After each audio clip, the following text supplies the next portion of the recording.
The magic stone. Lina sits by the window. It is raining. She feels bored and sad. A light shines in the garden. Lina runs outside. She sees something in the grass.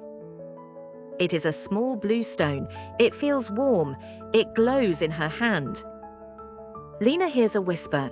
"Help me," it says. She looks around, but no one is there. The stone speaks again. "I am a magic stone," it says. "Please help me go home." A small map appears on the stone. "Follow the river," the stone says. "Then find the golden tree." Lina puts on her coat. She takes a bag and the stone. She walks to the river. By the river, a fox is waiting. "Hello," the fox says. "I will help you." The bridge is old and broken. Lina is scared. The fox helps her cross. In the forest, flowers sing. "Welcome, Lina," they say. "The tree is near."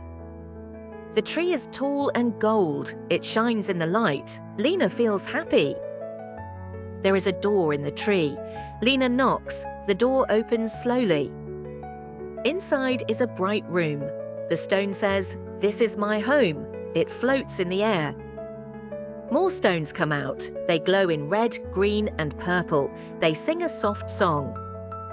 The blue stone gives Lina a gift. "Take this," it says. "It is a light for dark days." Lina says goodbye. "Thank you," she says. The stone shines one last time.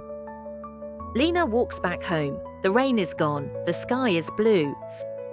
At night, the gift glows. It is warm and soft. Lina smiles. Lina wakes up happy. She feels brave. She remembers the magic. At school, Lina tells her story. Her friends listen. They all smile.